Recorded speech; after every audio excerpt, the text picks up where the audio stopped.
हाय दोस्तों, कैसे हैं आप सभी। मैं डॉक्टर अनव्यस्त फिर से अपने यूट्यूब चैनल पर आप सभी का स्वागत कर रहा हूं और आशा कर रहा हूं सभी ठीक है, मस्त एंजॉय कर रहे हैं। मैं आ चुका हूं ह्यूमन रिसोर्स मैनेजमेंट के अंतिम प्रहार के फोर्थ मोस्ट इंपॉर्टेंट क्वेश्चन के ऊपर। तो जल्दी से देख लेते हैं फोर्थ क्वेश्चन कौन सा है।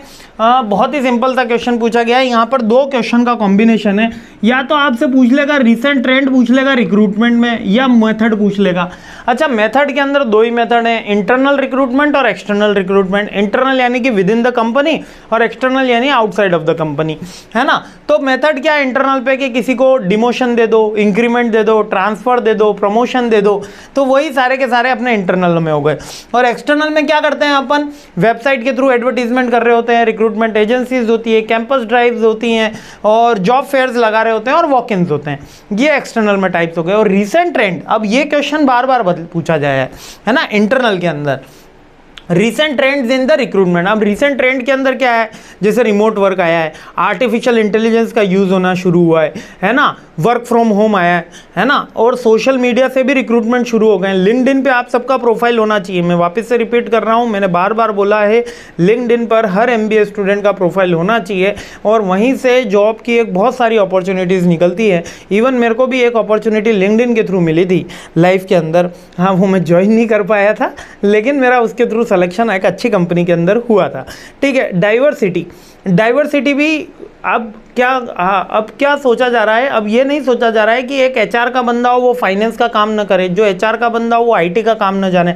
इसलिए डिजिटल मार्केटिंग भी जानना जरूरी है, सोशल मीडिया भी जानना जरूरी है, वेबसाइट डेवलपमेंट की भी बेसिक एक्टिविटी होनी चाहिए। AI के युग में मतलब मल्टीपल सोर्सेज में बातें सीखनी, यानी मल्टीपल स्किल वाला व्यक्ति चाहिए। पहले ऐसा होता था कि जैसे वेस्ट इंडीज़ की टीम थी, जो बैट्समैन है बैटिंग करेगा, जो बॉलर है बॉलिंग करेगा और विकेट कीपर विकेट कीपिंग करेगा, इसके अलावा कोई काम नहीं करेगा। इस आइडियोलॉजी के साथ उन्होंने 10 साल राज किया। लेकिन अब आइडियोलॉजी किसकी आ गई, ऑलराउंडर की आ गई है। यानी कि जो एज एक्स्ट्रा बॉलर और बैट्समैन खिलाने से मिल जाएगा, क्योंकि आपके पास एक ऑलराउंडर अगर अच्छा अवेलेबल मिल जाए, तो जैसे फ्लिंटॉफ था तो इंग्लैंड के पास एक समय बहुत अच्छा ऑलराउंडर ऑप्शन था, साइमंड्स था। हमारे पास तो अब आपको तो सब पता ही है ना। तो ज़्यादा अपने ऑलराउंडर जडेजा साहब थे, तो बहुत एक अच्छा हमारे पास रहता था। अक्षर पटेल अभी अच्छी भूमिका में निभ रहे हैं। लेकिन ये एक तरीके का अब जो युग आया है वो रिक्रूटमेंट में भी ऑलराउंडर ढूंढ रहा है, यानी मल्टी स्किल का बंदा चाहिए।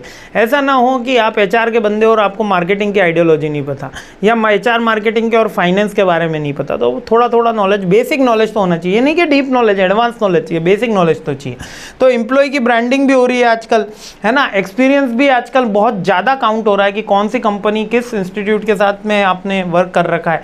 और डेटा ड्रिवन रिक्रूटमेंट हो रहा है। पहले थोड़ा सा डेटा ड्रिवन कम था, लेकिन अब ज़्यादा डेटा सेंट्रिक हो गया है। ठीक है, और आर्टिफिशियल इंटेलिजेंस का यूज़ हो रहा है, AI पावर का यूज़ हो रहा है रिक्रूटमेंट में। ये रिसेंट ट्रेंड में क्लियर हो गया। बहुत सिंपल क्वेश्चन है, लेकिन एग्जाम में और करियर में दोनों के लिए जानना जरूरी है। जय हिंद।